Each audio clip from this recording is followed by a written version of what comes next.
ನಮಸ್ಕಾರ ಸ್ನೇಹಿತರೆ, ಶೋಭಾ ಹುಲಿಕಲ್ ಯೂಟ್ಯೂಬ್ ಚಾನಲ್ಗೆ ಸ್ವಾಗತ. ಇವತ್ತಿನ ವಿಡಿಯೋದಲ್ಲಿ ನಾನು ಹುಣಸೆ ಹಣ್ಣಿನ ಚಿತ್ರಾನ್ನ ಮಾಡೋದು ಹೇಗೆ ಅನ್ನೋದನ್ನು ತೋರಿಸ್ಕೊಡ್ತಾ ಇದ್ದೀನಿ. ಇದಕ್ಕಾಗಿ ಲಿಂಬೆ ಹಣ್ಣಿನ ಗಾತ್ರದಷ್ಟು ಹುಣಸೆ ಹಣ್ಣಿನ ರಸ ತೆಗೆದಿಟ್ಕೊಂಡಿದ್ದೀನಿ, 2 ಬ್ಯಾಡಗಿ ಮೆಣಸು, ಸ್ವಲ್ಪ ಕರ್ಬೇವಿನ ಸೊಪ್ಪು, 3 ಟೀ ಸ್ಪೂನ್ ಅಷ್ಟು ಶೇಂಗಾ ಬೀಜ, ಅರ್ಧ ಟೀ ಸ್ಪೂನ್ ಸಾಸಿವೆ, 1/4 ಟೀ ಸ್ಪೂನ್ ಮೆಂತೆ, ಅರ್ಧ ಟೀ ಸ್ಪೂನ್ ಜೀರಿಗೆ, 5 ಹಸಿಮೆಣಸು, ಅರ್ಧ ಟೀ ಸ್ಪೂನ್ ಅರಿಶಿಣ, ಉಪ್ಪು ರುಚಿಗೆ ತಕ್ಕಷ್ಟು, ಬೆಳ್ಳುಳ್ಳಿ ಹೆಸರು ಒಂದು 15, ಅರ್ಧ ಟೀ ಸ್ಪೂನ್ ಕಡಲೆಬೇಳೆ, 5 ಟೀ ಸ್ಪೂನ್ ಎಣ್ಣೆ, ಸ್ವಲ್ಪ ಕೊತ್ತಂಬರಿ ಸೊಪ್ಪು, ಹಾಗೇನೆ ಒಂದು 1/4 kg ಸೋನಾ ಮಸೂರಿ ಅಕ್ಕಿಯನ್ನು ಮಾಡಿಟ್ಕೊಂಡಿದ್ದೀನಿ. ಈಗ ಬಾಣಲಿ ಬಿಸಿಯಾಗಿದೆ. ನಂತರ ಇದಕ್ಕೆ ಸಾಸಿವೆ, ಜೀರಿಗೆ, ಮೆಂತೆ ಹಾಕಿದ್ದನ್ನು ಸ್ವಲ್ಪ ಬ್ರೌನ್ ಕಲರ್ ಬರೋವರೆಗೂ ಹುರ್ಕೋಬೇಕು. ಎಣ್ಣೆ ಹಾಕಬಾರ್ದು.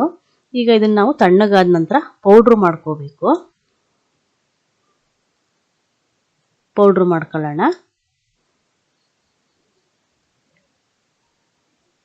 ಇಷ್ಟು ಪೌಡ್ರ್ ಆದರೆ ಸಾಕು. ಒಂದು ಬೌಲಿಗೆ ಹಾಕಿಟ್ಕೊಳ್ಳೋಣ. ಹುಣಸೆ ಹಣ್ಣಿನ ಗೊಜ್ಜು ಮಾಡ್ಕೊಳ್ಳೋದಕ್ಕೆ 2 ಚಮಚ ಎಣ್ಣೆ ಹಾಕ್ಕೊಳ್ತಾ ಇದ್ದೀನಿ. ಹಾಗೆಯೇ ಅರ್ಧ ಟೀ ಸ್ಪೂನ್ ಕಡಲೆಬೇಳೆ ಹಾಕಿ ಸ್ವಲ್ಪ ಫ್ರೈ ಮಾಡ್ಕೊಳ್ಳಿ.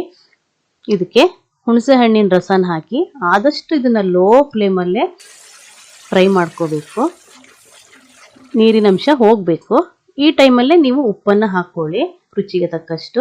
ಈ ರೀತಿ ಉಪ್ಪು ಹಾಕೋದ್ರಿಂದ ಚಿತ್ರಾನ್ನ ನಾವು ಮಿಕ್ಸ್ ಮಾಡುವಾಗ ಎಲ್ಲ ಕಡೆ ಉಪ್ಪು ಹೊಂದ್ಕೊಳ್ಳುತ್ತೆ. ಅರ್ಧ ಚಮಚ ಅರಿಶಿನ ಪುಡಿ ಹಾಕಿ ಈಗ ನಾವು ಮಾಡ್ಕೊಂಡಿರುವಂಥ ಅನ್ನನ ಇದಕ್ಕೆ ಮಿಕ್ಸ್ ಮಾಡ್ಕೋಬೇಕು. ಎಲ್ಲ ಕಡೆನೂ ಹೊಂದ್ಕೊಳ್ಳೋ ಹಾಗೆ ಮಿಕ್ಸ್ ಮಾಡ್ಕೊಳ್ಳಿ. ಬೇಗನೆ ಮಾಡ್ಕೊಳ್ಳುವಂಥ ಒಂದು ಚಿತ್ರಾನ್ನ ಇದು. ಮಕ್ಕಳು ತುಂಬಾ ಇಷ್ಟಪಟ್ಟು ತಿಂತಾರೆ. ಈಗ ಇದಕ್ಕೊಂದು ಒಗ್ಗರಣೆ ಮಾಡ್ಕೊಳ್ಳೋಣ. ತವ ಬಿಸಿಯಾಗಿದೆ. ಒಂದು 3 ಚಮಚ ಎಣ್ಣೆ ಹಾಕ್ಕೊಳ್ತಾ ಇದ್ದೀನಿ. ಸ್ವಲ್ಪ ಸಾಸಿವೆ, ಒಣಮೆಣಸು 1-2 ಹಾಕಿ ಫ್ರೈ ಮಾಡ್ಕೊಳ್ಳಿ. ಹಸಿಮೆಣಸು ಕಟ್ ಮಾಡ್ಕೊಂಡಿರೋ ಬೆಳ್ಳುಳ್ಳಿ ಹಾಕಿ, ಮೊದಲೇ ಹುರಿದಿಟ್ಕೊಂಡಿರುವಂಥ ಶೇಂಗಾ ಬೀಜ ಹಾಕಿ ಸ್ವಲ್ಪ ಫ್ರೈ ಮಾಡ್ಕೊಳ್ಳಿ. ಈಗ ಸ್ವಲ್ಪ ಕರ್ಬೇವಿನ ಸೊಪ್ಪನ್ನು ಹಾಕಿ ಫ್ರೈ ಮಾಡಿ. ಈ ಚಿತ್ರಾನ್ನಕ್ಕೆ ನಾನು ಈರುಳ್ಳಿನ ಉಪಯೋಗಿಸ್ತಾ ಇಲ್ಲ. ಮಿಕ್ಸ್ ಮಾಡ್ಕೊಂಡಿರೋ ಅನ್ನಕ್ಕೆ ಹಾಕಿ ಚೆನ್ನಾಗಿ ಇದನ್ನು ಮಿಕ್ಸ್ ಮಾಡ್ಕೋಬೇಕು. ಎಲ್ಲ ಕಡೆ ಒಗ್ಗರಣೆ ಹೊಂದ್ಕೋಬೇಕು. ಆ ರೀತಿ ಮಿಕ್ಸ್ ಮಾಡ್ಕೊಳ್ಳಿ. ನೋಡಿ ಪೌಡ್ರ್ ಈ ಟೈಮಲ್ಲಿ ನಾವು ಜೀರಿಗೆ, ಮೆಂತೆ, ಸಾಸಿವೆ ಪೌಡ್ರ್ ಮಾಡಿದ್ವಲ್ಲ ಅದನ್ನು ಹಾಕ್ಕೊಂಡು ಅದಕ್ಕೆ ಸ್ವಲ್ಪ ಕೊತ್ತಂಬರಿ ಸೊಪ್ಪು ಹಾಕಿ ಚೆನ್ನಾಗಿ ಎಲ್ಲ ಕಡೆ ಹೊಂದ್ಕೊಳ್ಳಾಗಿ ಮಿಕ್ಸ್ ಮಾಡ್ಕೊಳ್ಳಿ.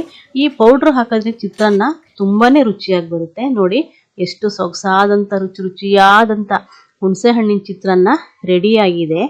ನೀವು ಮನೆಯಲ್ಲಿ ಟ್ರೈ ಮಾಡಿ ರುಚಿ ಹೇಗಿತ್ತು ಅಂತ ಹೇಳೋದನ್ನು ಮರಿಬೇಡಿ. ನಾನು ಮಾಡಿದ ಇವತ್ತಿನ ಹುಣಸೆ ಹಣ್ಣಿನ ಚಿತ್ರಾನ್ನ ನಿಮಗೆ ಇಷ್ಟವಾಗಿದ್ದರೆ ಲೈಕ್ ಮಾಡಿ, ಸಬ್ಸ್ಕ್ರೈಬ್ ಆಗಿ ನಮ್ಮ ಚಾನಲನ್ನು ಪ್ರೋತ್ಸಾಹಿಸಿ. ಧನ್ಯವಾದ.